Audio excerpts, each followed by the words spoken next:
I'm Delta Flight's POC Flight Commander. For my briefing today, I kind of want you to sit at ease, relax, because that's how you're going to take the message best. Delta, you've heard this briefing before, so if you can laugh at my jokes like you've never heard them before, I'd appreciate it. In the back, I'm kind of micless, so if at any point I'm a little too quiet, just raise your hand and I'll speak a little louder. Before we begin today, I just want to thank my boss, Cadet Crumpacker, for giving me the opportunity to be here. He heard me give this briefing to my flight, and he thought it was something everyone should hear.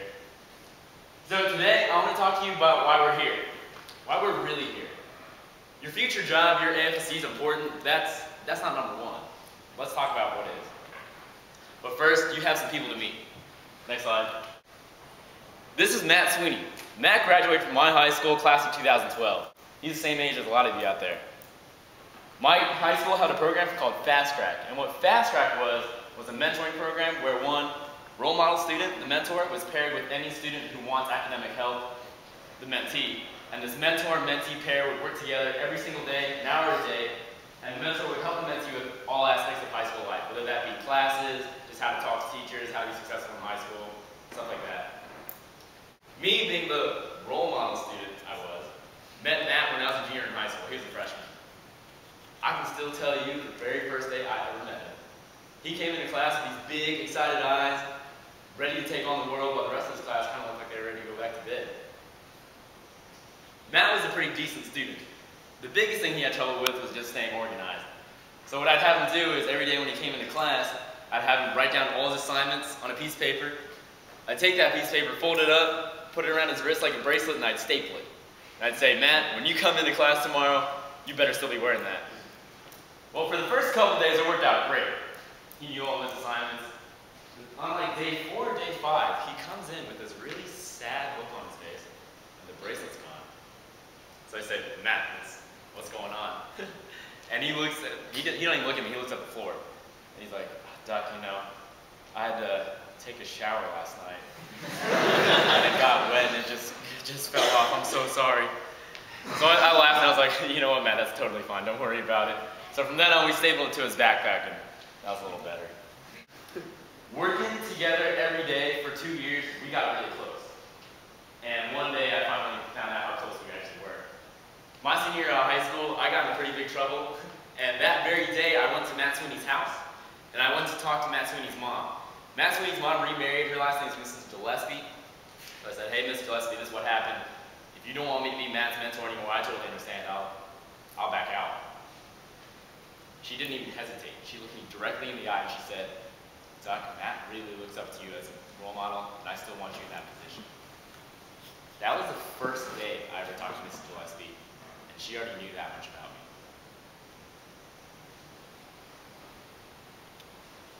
Over the years, I might have taught Matt about algebra, War of 1812, how to be organized, how to talk to teachers, but Matt taught me a lot more important things than that. Matt taught me that life is pretty simple.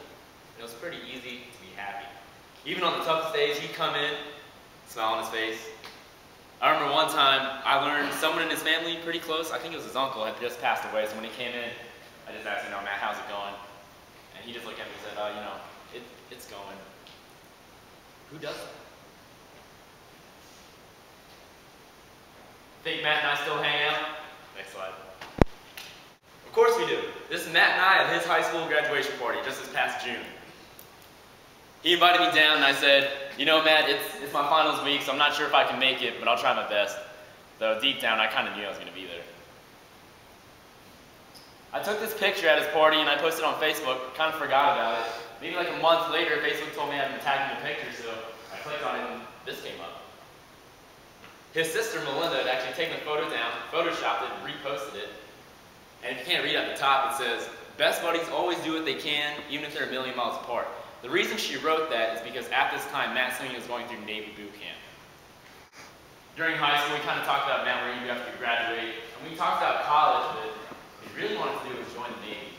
And I kind of discouraged him from it because Matt Sweeney has a history of asthma, and asthma is a pretty big disqualifier for the military. So just in case it didn't work out, I kind of wanted to cushion the blow for him. But one thing happened after another, and soon he told me he signed the paperwork. 2 weeks after this picture was taken, I left for field training. 3 weeks after this picture was taken, Matt Sweeney left the Navy boot camp.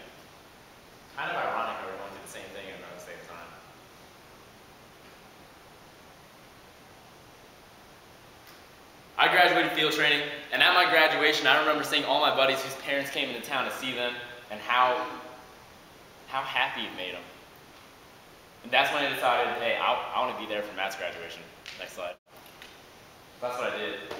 This is Matt and I at his graduation from Navy Boot Camp, Naval Training Station, Great Lakes, Illinois, right outside of Chicago. Can you tell I'm an overzealous field training graduate with my sunglasses and cadet colonel ranks? One of the proudest days of my life watching Matt Sweeney march across the parade ground. I don't really know what the Navy calls squadrons, but he was his squadron's guide on there. Matt's a pretty big deal to me. Next slide. As he is to his girlfriend, Jamie Mushrush, who I also have the pleasure of meeting, and his mother, pictured down on the right, the same woman that I apologized to so long ago. Next slide. The guy on the left is Eric Hodgson. Eric Hodgson graduated from my high school class of 2009, a year before I did. He was probably the most conservative guy you'll ever meet in your life, and he'd love to tell you about it. Another thing he also liked to talk about was joining the Marine Corps after he graduated. Next slide. And that's exactly what he did. He's a reservist, he's an infantryman, and we always talk about his deployments, and he recently just got back from Africa. There he is pictured on the top left with his girlfriend, Meredith Troy. They've been together since high school, and they're seniors in college now. Eric's a pretty big deal to Meredith, as he is to his parents, pictured down on the right, on his graduation day from Marine Corps Boot Camp, Parris Island, South Carolina. Next slide. This is Ben Brewer. I've known Ben since the 5th grade. Back then, Ben was kind of your regular Xbox playing kid. Then in high school, he kind of dabbled down the wrong path, kind of dabbled into drugs and grades slipping. But after he graduated is when something interesting happened. He remembered what he always wanted to be, and that was a Marine. So he went on the Marine recruiting website, put his name in, and literally the next day, a Marine recruiter showed up at his door. And what he was struck by most was the Marine's confidence and how sharp his uniform looked. So Ben started training real hard, hitting the gym real hard, gave up drugs. He'd go to parties, and if he smelled something, he'd pull his shirt over his nose so he wouldn't have to smell it anymore. Next slide. And that's exactly what he became. Ben's a gunner.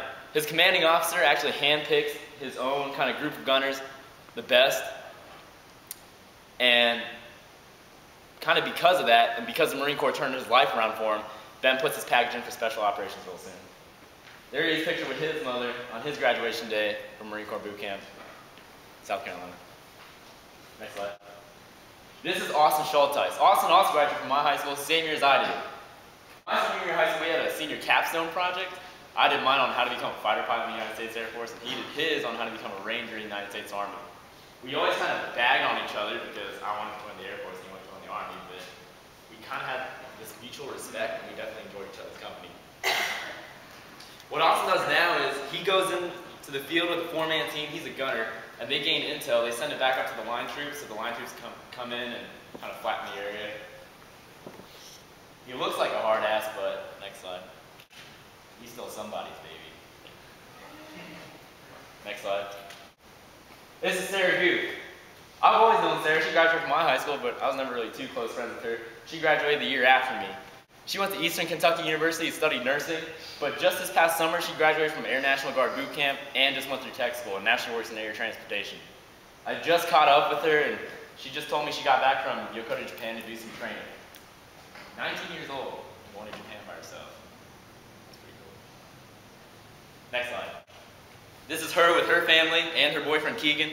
Guy second from the right, by the way, is an Air Force pilot of 20 years. She's a pretty big deal to her family, as well as her boyfriend as well. Next slide. All these people you know. You don't know my friends, but you know people just like them. Go through your contact list, your friends, your neighbors, your family. Think of people that join the military. They're your friends, they're real. They're someone's mother, father, son, daughter, brother, sister, boyfriend, girlfriend. They are the light in someone else's life. And you will be leading them. This is where you get ready. In just a couple years, you'll have the power to make decisions that affect Matt Sweeney's life, his family's life, his career, and in some cases, your decisions will determine whether Matt Sweeney continues to live or not. It's not that you're any better than them, it's just that you've been put in that position to make those decisions. When Matt Sweeney comes to you asking you to look into something for his family, you better do it, because he's a big deal to me. You better be getting ready. Over the next couple of years, if you ever get demotivated, complacent, lazy, I want you to think of them, because that's what I did. I want you to think of them and remind yourself that you owe it to them to become the best leader you can.